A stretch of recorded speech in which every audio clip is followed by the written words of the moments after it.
बिस्मिल्लाहिर्रहमानिर्रहीम। अस्सलाम वालेकुम।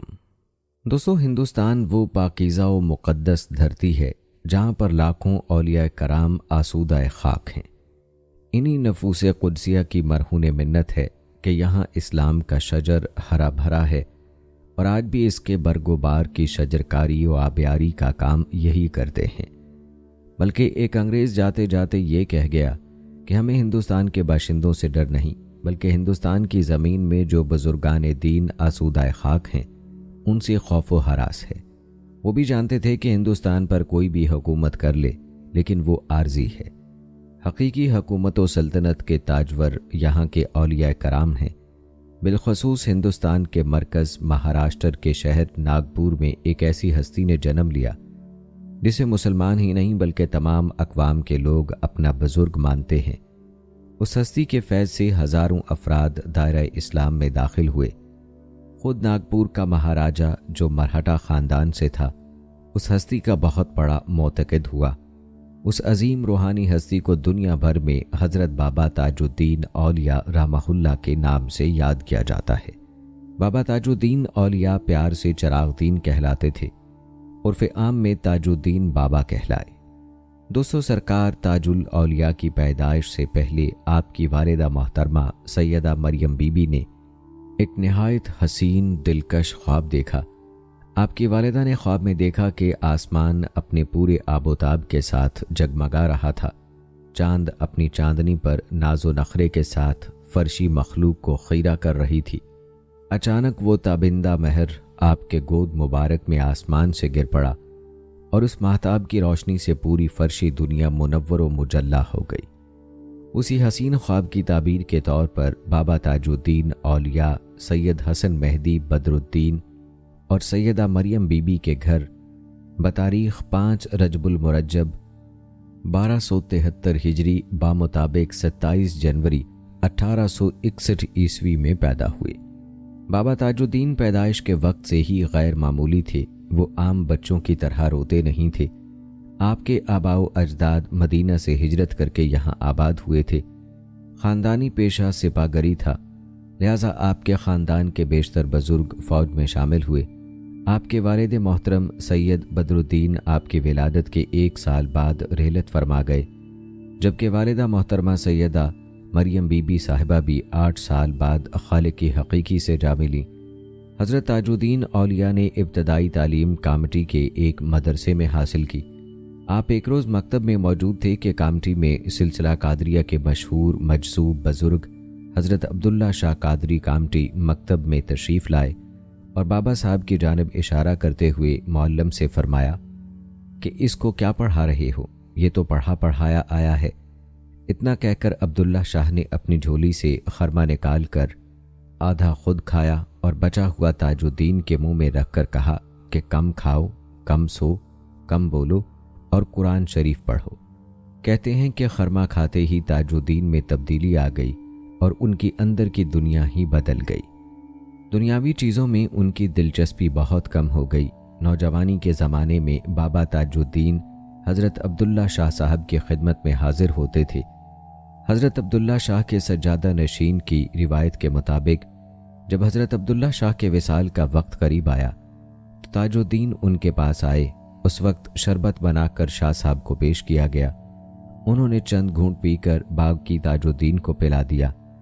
रिवायत है कि सैयद ताजुद्दीन ने 15 साल की उम्र में कुरान पढ़ लिया था और उसके बाद दीगर उलूम की तहसील की। बाबा ताजुद्दीन का लबो लहजा मखसूस था। आप मदारासी लहजे में गुफ्तगू करते थे। उर्दू बोलने में मुश्किल पेश आती थी, सोच कर बोलना पड़ता था। फिर भी अल्फाज में कुछ ऐसा ज़ोर होता था कि सामाईन उनका माफ़ी ज़मीर फ़ौरन समझ जाते थे। बात मुख्तसर और पुरमानी होती थी। कभी मिसाली ज़ुबान में बात करते थे जिसका मतलब एक ज़हीन शख्स फ़ौरन निकाल सकता था। अक्सर कुरानी आयात को गुफ्तगू में इस तरह इस्तेमाल करते थे कि साइल के मसले का हल उसमें मौजूद होता था। सिर्फ खसूसी मसाइल ही में नहीं बल्कि आम हालात में भी बाबा साहब अपनी गुफ्तगू के अंदर ऐसे मरकज़ी नुक्ते बयान कर जाते थे जो बराह रास्त कानून कुदरत की गहराइयों से हम रिश्ता हैं। बाज़ दफ़ा इशारों ही इशारों में वो ऐसी बात कह जाते थे जिसमें करामतों की इल्मी तौजीह होती और सुनने वाले की आंखों के सामने यकबारगी करामत के असूलों का नक्शा आ जाता। कभी कभी ऐसा मालूम होता कि उनके जहन से तसलसल के साथ सुनने वालों के जहन में रोशनी की लहरें मुंतकिल हो रही हैं, और ऐसा भी होता कि बाबा जी बिल्कुल खामोश बैठे हैं और हाजरीन हर वो बात मन्नोअन अपने जहन में समझते और महसूस करते जा रहे हैं जो बाबा साहब के जहन में उस वक्त गश्त कर रही हैं। बाबा साहब चलते फिरते, उठते बैठते, गाहे बगाहे कुछ बोल देते। आम आदमी उन जुमलों को बेरब्त बात समझकर काबिल तवज्जो नहीं समझता था, लेकिन उसमें किसी के मसले का हल, सवाल का जवाब या किसी नुक्ते की वजाहत पोशीदा होती थी। बाबा साहब दो बुनियादी बातों पर जोर देते थे, एक अल्लाह ताला से ताल्लुक़ और दूसरा इखलास अमल। बाबा साहब को मर्दम आज़ारी और जुल्म सख्त नापसंद थे।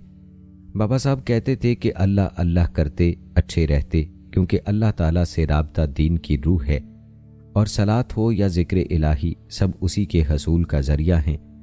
बाबा साहब का मंशा ये था कि अल्लाह से ताल्लुक़ वैसा होना चाहिए जो एक बंदे और खालिक के दरमियान ज़रूरी है।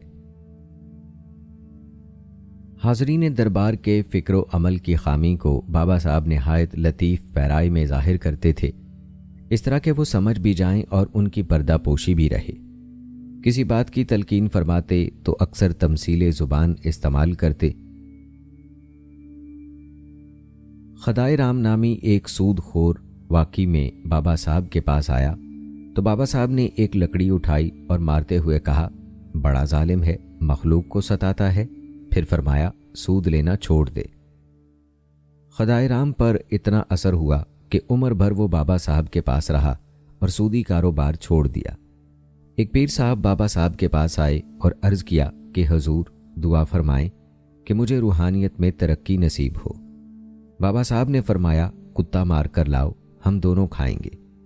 बाबा साहब का इशारा उस हदीस की तरफ था कि दुनिया मुर्दार है और उसके तालिब कुत्ते हैं। इसी तरह कहा जाता है कि मौलाना यूसुफ शाह साहब की एक दरवेश से राहो रस्म पैदा हो गई और रफ्ता रफ्ता ताल्लुकात दोस्ती में बदल गए। वो दरवेश कीमिया जानते थे, उन्होंने मौलाना को तरकीब बता दी। मौलाना ने सोचा अगर बाबा साहब इजाज़त दे दें तो बिला मेहनत व मुशक्क़त के बहुत अच्छा ज़रिया आमदनी हो जाएगा। बाबा साहब के पास पहुँचे तो बाबा साहब ने फरमाया, गलाज़त खाना चाहते हो? मौलाना फ़ौरन संभल गए। एक साहब को ये ज़ोम था कि बाबा साहब से ताल्लुक़ रखता हूँ, इसलिए किसी को खातिर में ना लाते थे, ठीक से बात भी नहीं करते थे। एक दफ़ा बाबा साहब ने उनसे कहा, हम कम किसी को नहीं समझते। अक्सर तवाइफें भी हाजिर होती थीं। लोगों को ये बात अजीब दिखाई देती थी, लेकिन बाखबर लोगों को पता था शायद ही कोई तवाइफ हो जिसकी हालत दरबार में हाजिर होने के बाद बदल न गई हो। तवाइफों को मुख्तलिफ पैराई में हुक्म देते थे। मसलन फरमाते थे, अम्मा सवारी के लिए एक घोड़ा पसंद कर लो। एक दफ़ा बाबा ताजुद्दीन के चंद नाम लेवा शकर दर्रा में बाबा साहब की जाए क़याम से कुछ फासले पर बैठे आपस में गुफ्तगू कर रहे थे। एक ने कहा, मैं तुम सब लोगों पर फौकियत रखता हूँ, इसलिए कि मैं सारी जायदाद छोड़कर बाबा साहब की खिदमत में आया हूँ।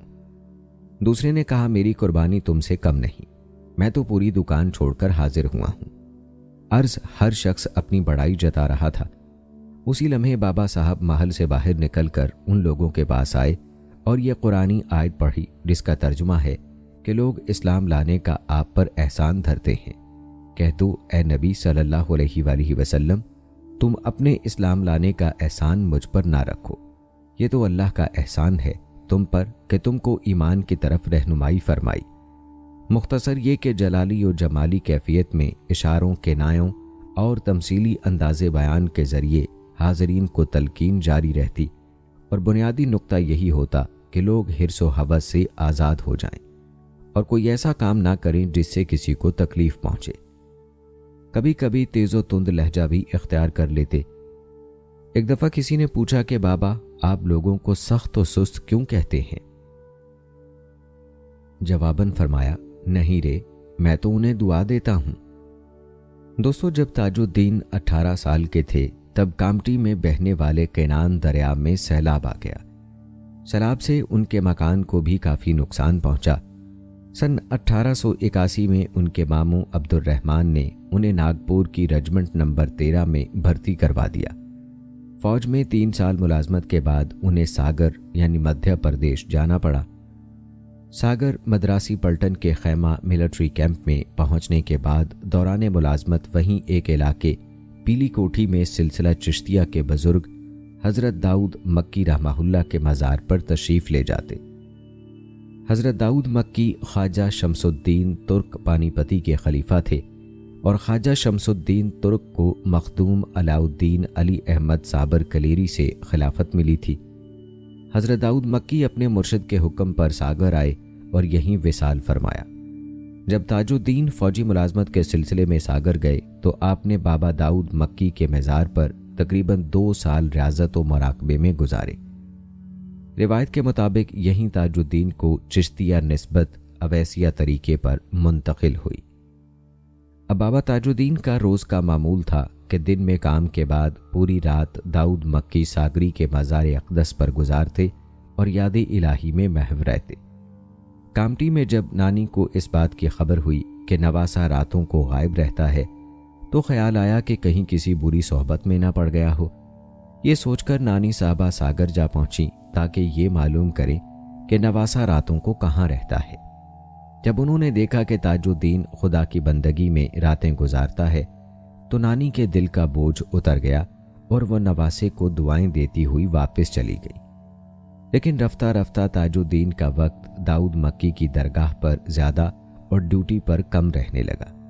एक रोज़ फ़ौज के कैप्टन के इल्म में ये बात लाई गई कि ताजुद्दीन ड्यूटी के औकात में पीली कोठी की दरगाह पर देखे गए हैं। उस कैप्टन ने ताजुद्दीन को तंबीह की और कहा कि पूरे वक्त ड्यूटी पर हाजिर रहा करें, मैं नोट करूंगा।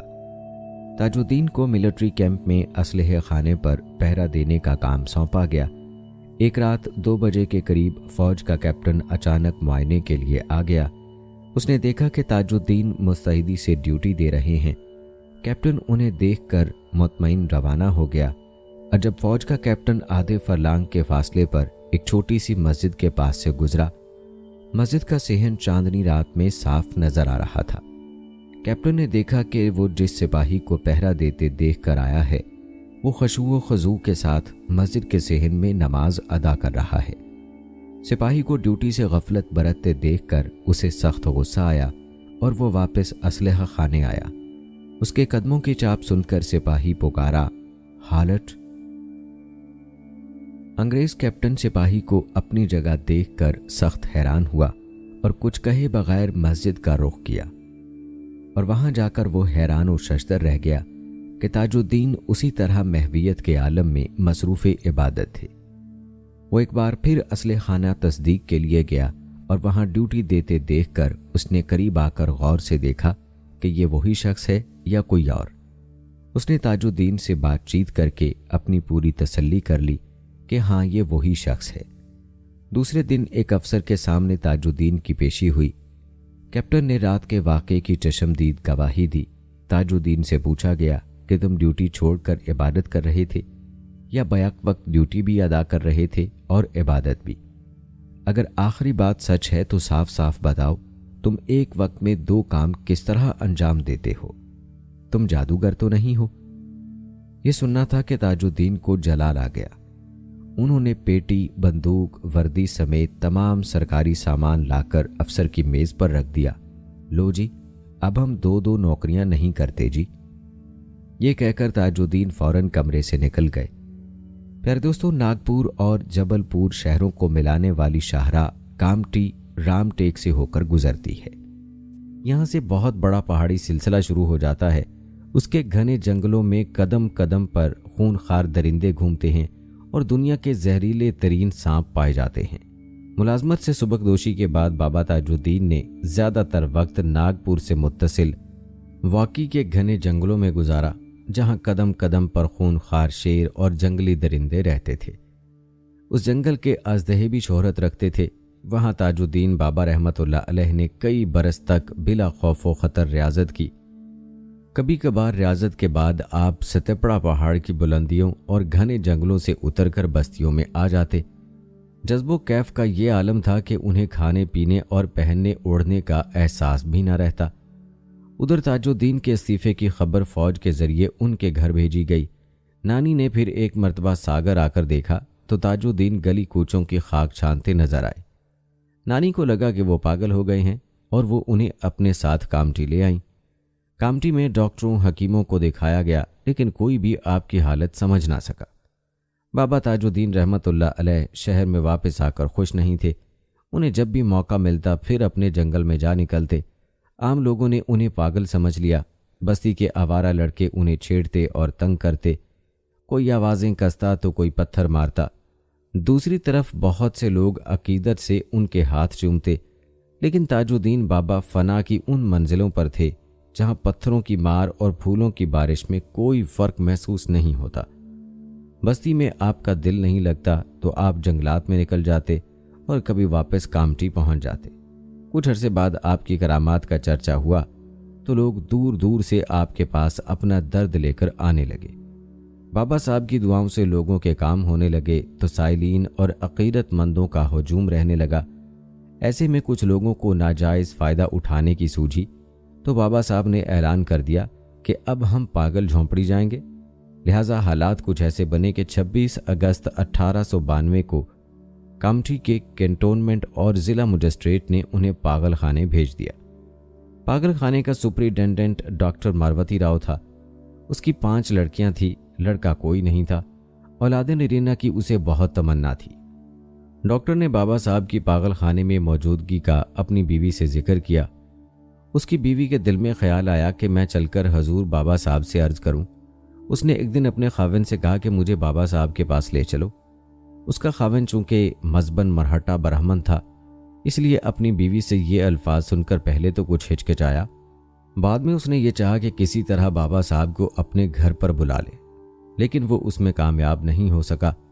آخر ایک دن اس کی بیوی اپنی 5 لڑکیوں کے ساتھ بابا صاحب کی خدمت میں پہنچ گئی اور عرض کیا کہ بابا صاحب میرے کوئی لڑکا نہیں ہے، میرے لیے دعا کریں۔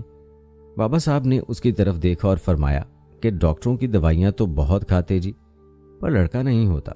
یہ سن کر وہ بیچاری رونے لگی اور پھر عرض کیا کہ بابا صاحب لوگوں کی مرادیں آپ کی دعا سے اللہ پوری کر رہا ہے، میرے لیے بھی مہربانی فرمائی جائے، دعا کریں۔ آپ نے یہ سن کر پوچھا لڑکیاں کتنی ہیں؟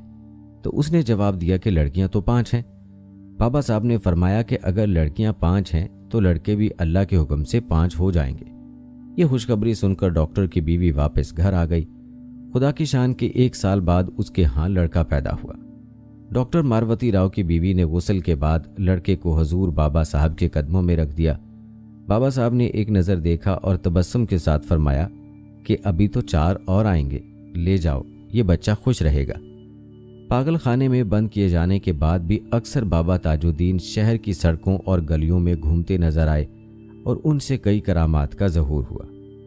بابا حضور پاگل خانے جانے سے پہلے 4 سال کامٹی میں مقیم رہے۔ یہ اس زمانے کا واقعہ ہے اور یہی پہلا کرشمہ ولایت ہے۔ ایک رات آپ ایک زرگر کے مکان میں داخل ہوئے اور اس سے ارشاد فرمایا فوراً مکان سے سامان نکال اور یہاں سے نکل جا۔ اس نے سوچا کہ یہ بزرگ معلوم ہوتے ہیں، اگر میں نے ان کے حکم کی تعمیل نہ کی تو شاید کسی مصیبت میں گرفتار ہو جاؤں، لہٰذا اس نے گھر سے سامان نکال لیا اور مکینوں کو بھی باہر کر دیا، اور پھر اس مکان میں آگ بھڑک اٹھی اور مکان جل گیا۔ اسی دوران ناگپور کے مرہٹا راجا مہاراجا گھوراوجی بھونسلے پٹیل کے بیٹے ونائک راؤ کی بیوی زچگی کے مرحلے میں نازک صورتحال سے دوچار تھیں۔ بڑے بڑے ڈاکٹر، وید، حکیم موجود تھے، مگر کسی قسم کا کوئی افاقہ نہیں ہو رہا تھا۔ ڈاکٹروں کا خیال تھا کہ حاملہ کے رحم میں بچہ مر چکا ہے، اب زچہ کی جان بچانے کے لیے آپریشن کی ضرورت ہوگی۔ جسم میں زہر پھیل گیا تو پھر اس کے زندہ رہنے کی کوئی امید نہیں۔ مہاراجا ڈاکٹروں کو آپریشن کی اجازت نہیں دے رہا تھا اور ادھر بہو کی طبیعت بگڑتی جا رہی تھی۔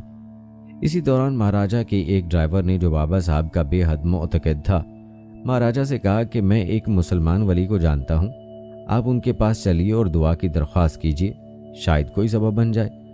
مہاراجا نے ڈرائیور کی بات سنتے ہی کہا کہ ہاں چلو، جلدی سے جلدی ہمیں ان کے پاس لے چلو، اور اسی طرح ننگے پیر گاڑی میں بیٹھ گیا۔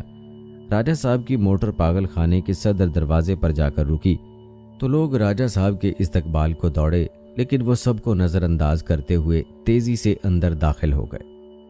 اندر پہنچتے ہی انہوں نے بابا صاحب کے قدموں میں خود کو گرا لیا۔ ان کا چہرہ آنسوؤں سے بھیگا ہوا تھا اور صدمے کی وجہ سے ان کی زبان گنگ تھی۔ بابا نے سر اٹھا کر نہیں دیکھا اور بولے، ادھر کیا کرتے ہو؟ جاؤ، لڑکا پیدا ہوا ہے، خوشیاں مناؤ۔ ڈرائیور نے یہ سنتے ہی کہا کہ مہاراجا جلد واپس چلیے، کام ہو گیا۔ مہاراجا جب محل میں پہنچا تو خادموں نے دروازے پر ہی مہاراجا کو مبارکباد دی اور خوشخبری سنائی کہ آپ کی بہو کو بیٹا ہوا ہے اور زچہ و بچہ دونوں خیریت سے ہیں۔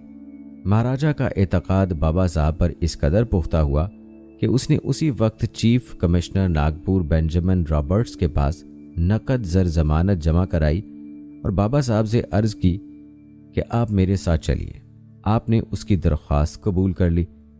21 ستمبر 1908 کو ناگپور کے مہاراجا راگو جی راؤ بھوسلے بابا صاحب کو بڑی دھوم دھام سے ہاتھی پر سوار کرا کے شکر درہ میں اپنے شاہی محل لے آیا، جہاں تمام اہل خانہ نے بابا صاحب کا استقبال کیا۔ مہاراجا نے محل کا ایک حصے میں بنی لال کوٹھی آپ کے لیے مخصوص کر دی۔ راجا خود صبح و شام ان کی حاضری دیتے تھے۔ لال کوٹھی میں بھی ہر وقت عام لوگوں کا ہجوم لگا رہتا اور مہاراجا کی جانب سے ان عقیدت مندوں کے لیے دونوں وقت چائے اور کھانے کا اہتمام ہوتا۔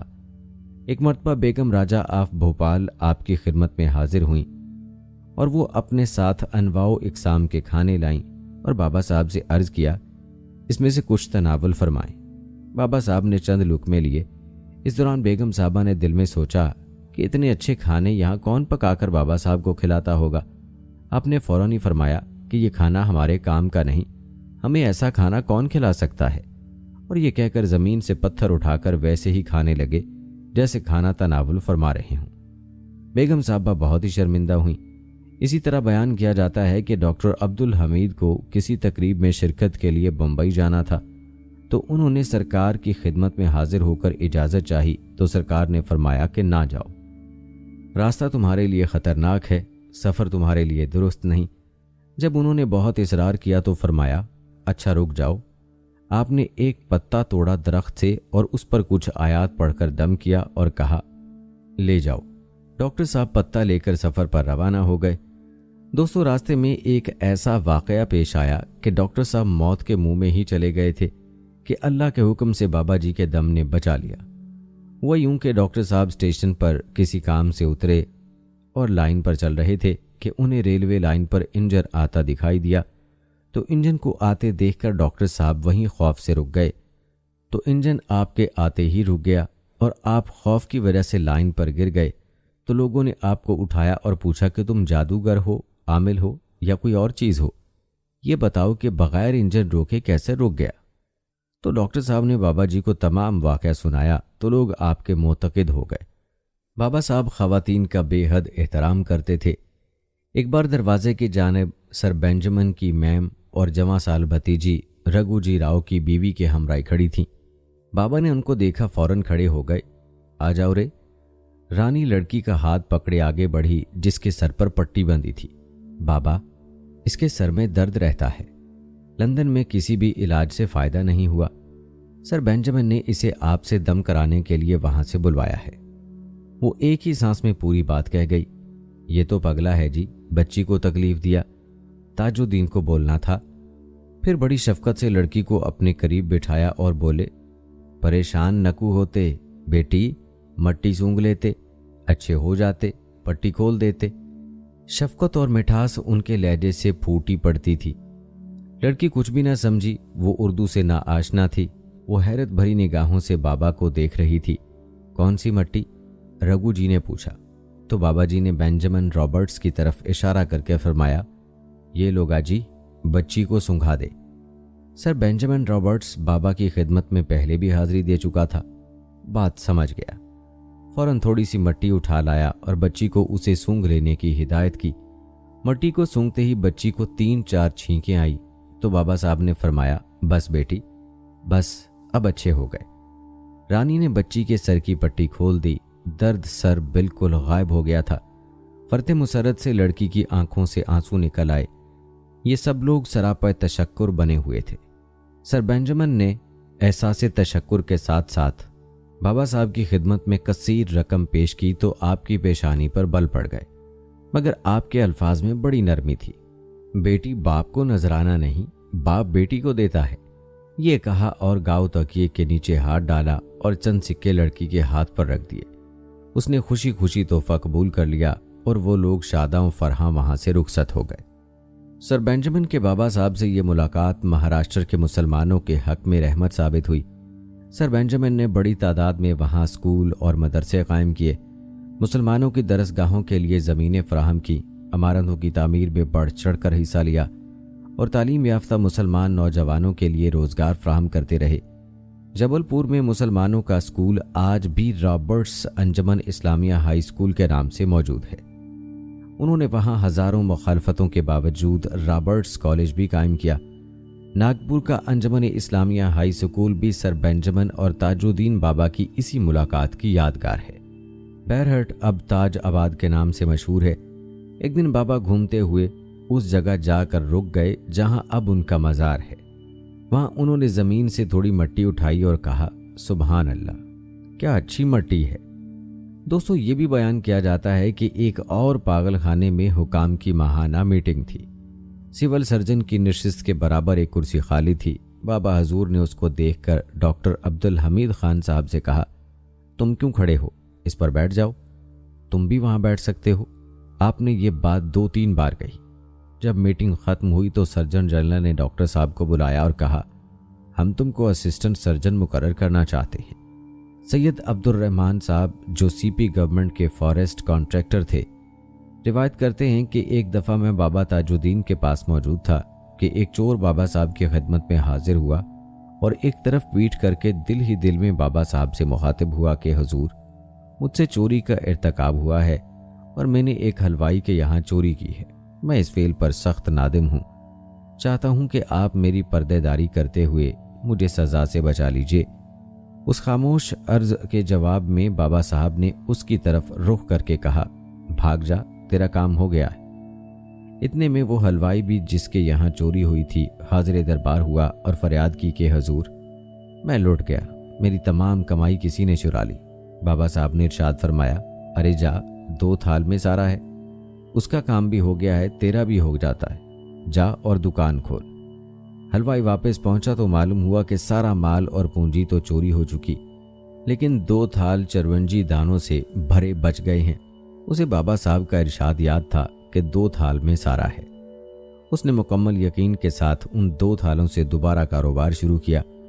حالات بہت تیزی سے اس کے حق میں سازگار ہوتے گئے، یہاں تک کہ پہلے سے زیادہ معاشی فراغی حاصل ہو گئی۔ راجہ رگو جی راؤ کے ملازم منشی نور علی صاحب کا بیان ہے کہ ایک رات 8 بجے کے قریب عیسیٰ خان صاحب کھانا لے کر بابا صاحب کی خدمت میں آئے اور بابا صاحب سے اصرار کیا کہ کھانا کھا لیں۔ بابا صاحب نے جواب دیا کہ ٹھہریے، میرا مہمان آیا ہے، اس سے مل لوں تب کھاؤں گا۔ یہ کہہ کر بابا صاحب اٹھے، قیام گاہ سے نکل کر روانہ ہوئے، صدر دروازے سے نکل کر آگے بڑھے اور پل پر بیٹھ گئے۔ تھوڑی دیر بعد ایک عورت پل کی طرف آتی نظر آئی۔ یہ عورت جھانسی کی رہنے والی تھی اور اس نے اپنی لڑکی کو اٹھا رکھا تھا جو ہاتھ پیروں سے معذور تھی۔ اس نے لڑکی کو بابا صاحب کے قدموں میں ڈال دیا۔ بابا صاحب اٹھے اور لڑکی کے دوپٹے کو پکڑ کر حکم دیا، اٹھو۔ لڑکی نے کوئی جواب نہیں دیا، بیٹھی رہی۔ دوسری بار بابا صاحب نے ڈانٹ کر فرمایا، اٹھ۔ لڑکی نے خوف زدہ ہو کر اٹھنے کی کوشش کی لیکن اٹھ نہ سکی، گر پڑی۔ تیسری بار جلال اور تحکم کی ملی جولی کیفیت میں کہا، اٹھ رہی۔ لڑکی ایک جھٹکے سے اٹھ کر کھڑی ہوئی۔ بابا صاحب یہ کہتے ہوئے اپنی قیام گاہ کی طرف بڑھے، میرے پیچھے پیچھے چل۔ وہ لڑکی اپنے پیروں پر قیام گاہ تک گئی۔ کچھ دن تک وہ لڑکی شکر درہ میں رہی اور مکمل صحت یاب ہو کر اپنے گھر چلی گئی۔ دوستو، جب یوسف حسین خان ناظم ریاست جے پور دربار تاج الاولیاء میں اپنے والد کی صحت یابی کی دعا کے لیے حاضر ہوئے تو بابا صاحب نے انہیں دیکھتے ہی ان کے شانوں پر پڑی ہوئی شال اتار لی اور زمین پر بچھاتے ہوئے فرمایا، فاتحہ پڑھو حضرت، فاتحہ۔ اس کے ساتھ ہی بابا صاحب نے فاتح کے لیے ہاتھ اٹھا دیے۔ یوسف حسین خان صاحب نے بھی ہاتھ اٹھا دیے اور حاضرین نے بھی۔ فاتح کے بعد ناظم صاحب حکیم ظفر جے پوری کے گھر پہنچے تو وہاں تار کے ذریعے خبر آ چکی تھی کہ ان کے والد کا انتقال ہو گیا ہے۔ जयपुर पहुंचकर मालूम हुआ कि जिस वक्त बाबा साहब ने नागपुर में उनके वालिद की फातह पढ़ी थी, उसी वक्त जयपुर में उनकी नमाज जनाजा अदा की जा रही थी। ये सब करामात दोस्तों अल्लाह पाक की तरफ से बाबा जी को अता की गई थी। महाराजा करौली के गुरु साधु साहब बयान करते हैं, मैं ब्राह्मण हूँ। MA और LLB पास करने के बाद नागपुर में तहसीलदार मुकर्रर हुआ। मुझे अपनी बीवी से शदीद मोहब्बत थी, उसका इंतकाल हो गया। मुझे सख्त सदमा पहुंचा। लोगों ने इसरार किया कि मैं दूसरी शादी कर लूं। पहले तो मैं नहीं माना, लेकिन बाद में सोचा कि जब तक मुझे ये मालूम ना हो जाए कि शादी करना मुनासिब है या नहीं, शादी नहीं करूंगा। पंडितों की बात से मुझे कतई इत्मीनान नहीं था। उस ज़माने में नागपुर के बच्चे बच्चे की ज़ुबान पर बाबा ताजुद्दीन रहमतुल्लाह अलैह का नाम था। मैं उन हिंदुओं को बुरा समझता था जो मुसलमान फ़कीरों के पास जाते थे। फिर भी मेरे दिल ने कहा चलो हाजिर होकर देख लिया जाए। ज़ुबान से कुछ नहीं कहूँगा, अगर कामिल हैं तो खुद जवाब देंगे। मैंने एक टोकरा केला ख़रीदा और बाबा साहब के दरबार में हाजिर हुआ। जैसे ही मेरा उनका सामना हुआ, बाबा साहब ने फरमाया, आइए तहसीलदार साहब, ताजुद्दीन ने बीवी नहीं की, आप बीवी करके क्या करेंगे? फिर फरमाया, लाओ केला खिलाओ। मैंने केला छील कर पेश किया। बाबा साहब ने थोड़ा सा खाने के बाद मेरी तरफ बढ़ा दिया और कहा, खा जाओ। मैं ब्राह्मण ज़्यादा, छूत छात का सख्ती से पाबंद, फिर भी एक मुसलमान का झूठा केला किस तरह खा गया मुझे याद नहीं। केला खाते ही वजद तारी हो गया और होशो हवास ख़त्म हो गया। घर वालों को खबर हुई तो पकड़ कर ले गए। गर्म लोहे से जिस्म को दागा, लेकिन मेरी हालत वही रही और मैं बदस्तूर जज्बो मस्ती में डूबा रहा। आखिरकार मजबूर होकर फैसला किया कि उसको वहीं ले जाया जाए जहां से ये बीमारी लगी है। मेरी बरादरी को यह कतई मंजूर नहीं था कि एक ब्राह्मण किसी मुसलमान के पास जाए, लेकिन मजबूरी ने बेलाखिर उन्हें आमादा करा ही लिया। बाबा साहब के दरबार पहुंचते ही हुक्म हुआ, जंजीरें अल्लाह के हुक्म से खोल दी जाएं। ये अच्छा है। मैं उसी वक्त होश में आ गया। बाबा साहब ने फरमाया, अब तुम तहसीलदार नहीं रहे। लोगों ने कहा, हजूर, दीवानगी की वजह से ये नौकरी पर ना जा सके, इसलिए इनकी नौकरी ख़त्म हो गई है। बाबा साहब ने एक सादे कागज़ पर अपने दस्ते मुबारक से अपना नाम लिखकर मुझे दिया और फरमाया, लो ये फरमान, तहसीलदार तुम्हारे जूते उठाएंगे, अल्लाह अल्लाह करते रहो। हुजूर बाबा साहब का फरमान पूरा हुआ। तहसीलदार दुर्गा प्रसाद और महाराजा करौली जैसे लोग मेरे जूते उठाना फ़ख्र समझते थे। प्यारे दोस्तों, वाज़ेह रहे कि ये बात मुशाहिदे में आई है कि ऐसे लोग जिनकी कुव्वत फ़िक्र मुशाहिदा तेज़ होती है और जो हसास तबीयत रखते हैं, अक्सर शायराना सलाहियत के मालिक होते हैं। शायरी एक ऐसा ज़रिया है जिसके ज़रिए तवील, मुश्किल और गहरे मज़ामीन को मुख्तसर तौर पर आसानी से दूसरे तक पहुँचाया जा सकता है, जिस बात के लिए नसरी सूरत में कई सफ़हात दरकार होते हैं। शेरी लिबास में उसे अपने चंद मिसरों में मुक़य्यद किया जाता है। औलिया कराम और सूफिया उज़्ज़ाम के हालात पर नज़र डालने से पता चलता है कि उनमें अक्सर हजरात शायराना अंदाज़े बयान पर कुदरत रखते थे। तारीख़ तसव्वुफ़ ऐसे कितने ही अज़ीमुल मर्तबत लोगों की अमीन है जो इरफान व आगाही के साथ साथ आला दर्जे के शायर भी थे। हज़रत बाबा ताजुद्दीन औलिया रहमतुल्लाह अलैह न सिर्फ शायराना ज़ौक़ के हामिल थे, बल्कि शेर गोई की सलाहियत बदरजहा कमाल उनके अंदर मौजूद थी। लेकिन बेनियाजी और मिजाज में इस्तग़राक़ की वजह से आप मुरव्वजा तर्ज़ों में शायरी की तरफ रुजू नहीं हुए। जो कुछ बाबा साहब ने कहा उसको ना खुद ज़ब्ते तहरीर में लाए और ना ऐसे हालात पैदा हुए कि कोई और सुनकर लिख लेता। सिर्फ चंद अशार रिकॉर्ड में आ सके, बाकी कलाम ला इल्मी और अदम दस्तयाबी के अंधेरों में गुम होकर रह गया। बाबा ताजुद्दीन दास मलूका तखल्लुस करते थे, जिसके मानी खुदा का बंदा है। वीडियो में हम बाबा ताजुद्दीन के अशार, उनके मानी और मुख्तसर तशरीह भी पेश करते हैं ताकि दोस्तों आपको अशार के मानी समझने में मदद मिले। बाबा जी कहा करते थे, अजगर करें ना चाकरी, पंछी करें ना काम, दास मलूका कह गए सबके दाता राम। यानी चौपाए मुलाजमत नहीं करते और परिंदे कारोबार नहीं करते, फिर भी रिज़्क उनको मिलता रहता है। दास मलूका बाबा ताजुद्दीन का कहना है कि दोस्तों सबकी परवरिश करने वाला अल्लाह है। इसी तरह फरमाया कि मानस है सब आत्मा, मानस है सब राख, बिंदी की गिनती नहीं, बिंदी में 100 लाख। यानी आदमी सब का सब रोशनी आत्मा है और सब का सब मट्टी राख भी है। صفر اگرچہ شمار نہیں کیا جاتا لیکن صفر ہی سے گنتی کی قیمت لاکھوں تک پہنچ جاتی ہے۔ بابا صاحب آدمی کو محض مٹی گوشت پوست سے مرکب تسلیم نہیں کرتے۔ وہ کہتے ہیں کہ آدمی بظاہر مٹی معلوم ہوتا ہے لیکن مٹی کے ساتھ ساتھ وہ روشنیوں کا مجموعہ بھی ہے، ایسا مجموعہ جو کائنات کی ترجمانی کرتا ہے۔ مایوس کن بات یہ ہے کہ انسان نے خود کو مظاہر یعنی مٹی کا پابند بنا رکھا ہے۔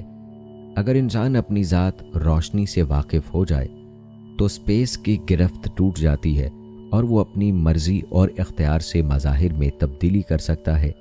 یہی عرفان نفس ہے۔ سائے بن کی رات میں بن باسی بن جائیں، داس ملو کا ساتھ میں جاگیں اور لہرائیں۔ یعنی جنگل کی رات میں سائے آدمی بن جاتے ہیں، داس ملوکا یعنی تاج الدین ان کے ساتھ جاگتے رہتے ہیں اور خوشگپیاں کرتے رہتے ہیں۔ یہ شعر اس زمانے سے تعلق رکھتا ہے جب بابا صاحب رات کو ریاضت و مراقبے کی غرض سے بابا داؤد مکی رحمہ اللہ کے مزار پر جایا کرتے تھے۔ بابا صاحب کہتے ہیں کہ بظاہر ایسا لگتا ہے کہ مظاہر بے حس و حرکت ہیں اور ان میں زندگی نہیں ہے، لیکن در حقیقت ان میں زندگی کے تمام آثار موجود ہیں۔ شب بیداری کی وجہ سے موجودات کا باطنی رخ سامنے آ جاتا ہے اور تاج الدین رات بھر غیبی مشاہدات میں مستغرق رہتے ہیں۔ ناظرین، اگر بابا تاج الدین رحمہ اللہ کی مصروفیات کو چند الفاظ میں سمیٹا جائے تو یہ کہا جائے گا کہ آپ رحمہ اللہ کا ہر لمحہ مخلوق خدا کے لیے وقف تھا۔ آپ چند گھنٹوں سے زیادہ نہیں آرام کر پاتے تھے، باقی وقت لوگوں کی غرض سنتے، یہاں تک کہ کھانے پینے کے اوقات بھی نظر انداز ہو جاتے۔ رات دن حاجت مند اور پریشان حال رہتے۔ بابا صاحب اپنے مخصوص انداز میں انہیں تسلی دیتے اور مشکل کے حل کی طرف اشارہ فرماتے۔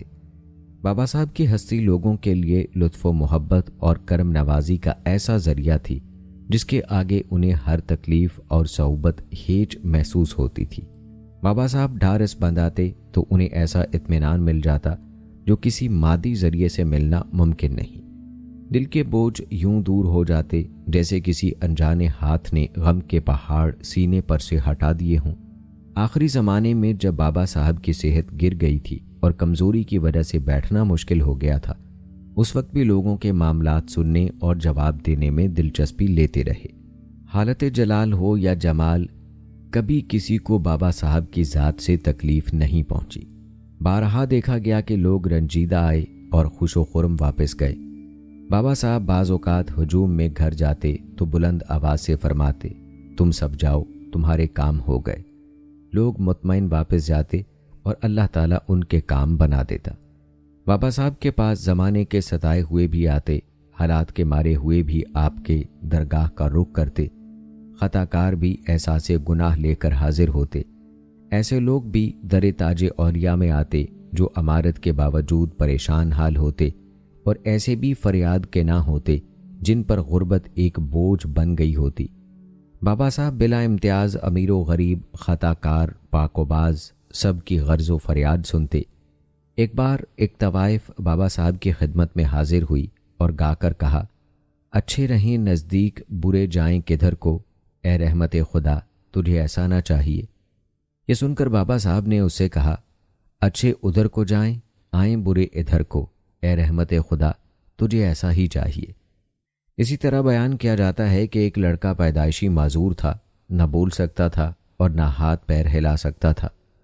والدین نے حتی المقدور علاج کرایا لیکن فائدہ نہ ہوا۔ وہ لڑکے کو شکر درہ چھوڑ کر چلے گئے۔ کچھ دیر بعد بابا صاحب اندر سے باہر تشریف لائے اور معذور لڑکے کے پاس پہنچ کر کھانا طلب کیا۔ لوگوں نے فوراً کھانا پیش کیا۔ آپ نے اپنے ہاتھ سے اسے آدھے گھنٹے تک لقمہ لقمہ کر کے کھانا کھلایا، اپنے ہاتھوں سے پانی پلایا اور ایک آدمی اس کی خدمت کے لیے مقرر کر دیا۔ بابا صاحب کے طرز عمل کا نتیجہ یہ نکلا کہ دربار میں حاضر ہونے والے لوگ اس لڑکے کی خدمت اپنے لیے عزت کا باعث سمجھنے لگے، اور وہ لڑکا جب تک زندہ رہا کبھی کسی تکلیف میں مبتلا نہ ہوا۔ اسی طرح ایک دفعہ بابا تاج الدین قصبہ پاٹن ساؤنگی کی گلیوں سے گزر رہے تھے اور جلوس کے ساتھ سینکڑوں لوگ موجود تھے۔ آپ نے دیکھا کہ ایک ٹوٹے ہوئے مکان میں ایک بوڑھا اور بوڑھیا جوار پیس رہے ہیں۔ मगर कमज़ोरी और नातवानी की बिना पर चक्की चलाने में दिक्कत हो रही है। बाबा साहब तांगे से उतरकर मकान में गए और खुद आटा पीसने लगे। थोड़ी देर में तमाम जवार पीस कर आटा उनके हवाले किया और वहां से रवाना हो गए। एक रात बाबा साहब की खिदमत में खाना पेश किया गया तो उन्होंने फरमाया, पहले हमारे मेहमान को खिलाओ जो दरख्त के नीचे ठहरा हुआ है, तब मैं खाऊंगा। लोगों ने कई जगह देखा मगर किसी ऐसे शख्स को पाने में नाकाम रहे जिस पर बाबा साहब के अल्फाज सादिक आते हों। बाबा साहब से दोबारा खाने की दरख्वास्त की गई तो वही जवाब मिला कि पहले हमारे मेहमान को खिला कर आओ। लोग एक दफ़ा फिर तलाश में निकले। एक दरख्त के नीचे कोई साहब बैठे नजर आए। लोगों ने उनका हाल पूछा तो पता चला कि किसी दूर दराज जगह से मुफलिसी के आलम में आए हैं और बाबा साहब से मुलाकात का इश्तियाक रखते हैं। ये सुनकर लोगों ने कहा कि बाबा साहब ने आपके लिए खाना भेजा है। एक बार बाबा साहब घूमते हुए डिगोरी की तरफ गए। अब्दुल्ला दखनी नामी शख्स का ये जिम्मा था कि जब बाबा साहब डिगोरी की तरफ जाते वो साथ जाने वाले लोगों को पानी पिलाते। चुनाचे उस दिन भी पानी का घड़ा साथ लिए हुए डिगोरी पहुंचे। वहां पहुंचकर बाबा साहब को पानी पेश किया तो उन्होंने पानी पीने से इनकार कर दिया। कहा, घोड़े को पिलाकर आ तब पीऊंगा। करीब 1 फरलांग दूर घोड़ा खड़ा था। अब्दुल्ला दखनी पानी लेकर घोड़े के पास पहुंचे। घोड़ा इतना प्यासा था कि 5 बर्तन पानी पी गया। इन वाकयात के अलावा सैकड़ों वाकयात इस बात पर शाहिद हैं कि बाबा साहब की ज़ात मखलूक खुदा के लिए मुजस्सम शफ़क़त और मोहब्बत थी और आपने ख़ुद को खिदमत खलक के लिए वक्फ कर रखा था। एक बार 2 हिंदू औरतें अमरावती से बाबा ताजुद्दीन के पास आईं। उन दोनों औरतों की शादी को 12-14 साल गुजर गए थे लेकिन औलाद से महरूम थीं। बाबा साहब नदी के पास रेत पर बैठे हुए थे। आपने एक झोली में से 2 लड्डू निकाले और चखकर उन औरतों को देते हुए कहा, खा लो। एक औरत ने लड्डू खा लिया लेकिन दूसरी ने नज़र बचाकर रेत में दबा दिया। दूसरे दिन ये औरतें अपने घर चली गईं। वक्त मुकर्ररा के बाद वो औरत जिसने लड्डू खाया था अल्लाह पाक के हुक्म से एक लड़के की माँ बन गई, लेकिन दूसरी जिसने लड्डू रेत में दबा दिया था औलाद से महरूम रही। उसे सख्त अफसोस और पशेमानी हुई।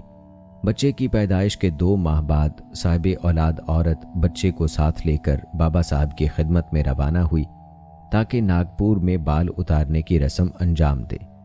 उसने अपनी सहेली को भी जो औलाद से महरूम रही थी साथ लिया और कहा, फिक्र ना कर, बाबा हजूर से दोबारा कहेंगे, भगवान ने चाहा तो तेरे आंगन में भी बहार आएगी। सहेली दिल में रोती और अफसोस करती मजबूरन साथ हो ली। जब ये दोनों बाबा साहब के पास पहुंची तो अजीब बात देखी कि बाबा नदी के किनारे उसी मकाम पर बैठे हुए हैं जहां उनकी खिदमत में पहली बार हाजिरी दी थी। बामुराद औरत ने अपना बच्चा बाबा साहब के कदमों में रख दिया। ये मंजर देखकर दूसरी औरत ताब ना ला सकी। रोती हुई बाबा साहब के कदमों पर गिरी और कहा, बाबा जी, मेरा बच्चा। बाबा साहब ने जवाब दिया, रेत में है, निकाल ले। लोगों ने यह मंजर देखा तो हाल पूछा। औरत ने सारा माजरा सुनाया और कहा कि जब तक बाबा साहब मुझे आशीर्वाद देकर रवाना ना करेंगे मैं यहाँ से नहीं जाऊंगी। तीसरे रोज बाबा साहब ने उस औरत को दुआ से नवाज कर रवाना किया और वो भी साहिबे औलाद हुई। अब्दुल रज़ाक बयान करते हैं कि मेरे मामू को सोनागरी का जुनून की हद तक शौक था और उन्होंने इस काम पर सैकड़ों रुपए बर्बाद कर दिए थे। एक दफ़ा किसी साहिबे कमाल से मुलाकात हुई। उसने बताया कि 200 बरस पुराने मकानों की दीवारों पर एक खुदरू बूटी उगाती है। उस बूटी की पहचान ये है कि उससे शंजरफ का कुश्ता बावजन हो जाता है जो कि तांबे को रंगता है। मामू साहब अपने गांव से नागपुर आए और एक पुराने और बोसीदा मकान से मतलूबा बूटी को हासिल कर लिया। बूटी हासिल करने के बाद सोचा कि पहले बाबा ताजुद्दीन के पास हाजिरी देनी चाहिए और उनकी दुआ के बाद भट्टी लगानी चाहिए ताकि कामयाबी नसीब हो। शकर दर्रा बाबा साहब की खिदमत में पहुंचे तो देखा कि बाबा साहब तांगे पर सवार जा रहे हैं। बाबा साहब के गले में फूलों का एक गजरा था, उसमें तुलसी के पत्ते भी लगे हुए थे। बाबा साहब रहमहुल्लाह ने उस गजरे में से तुलसी का एक पत्ता निकालकर मामू साहब को दे दिया। उन्होंने बरकत के लिए बूटी के मसाले में तुलसी का पत्ता भी शामिल कर दिया। उस मसाले को आजमाया तो शंजरफ का कुश्ता हम वजन तैयार हो गया।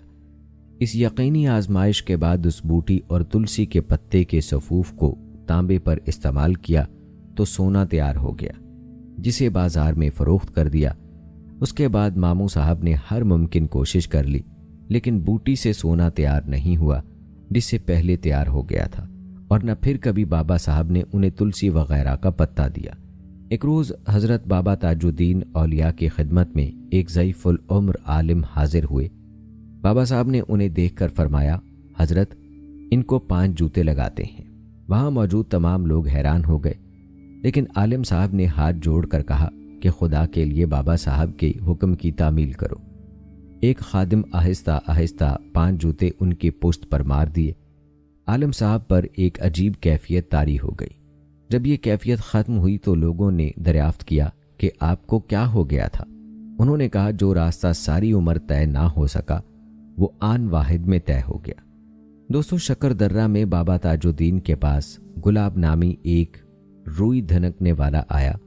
اس نے بابا صاحب سے عرض کیا، حضرت میں دونوں آنکھوں سے معذور ہوں اور کوئی کام نہیں کر سکتا۔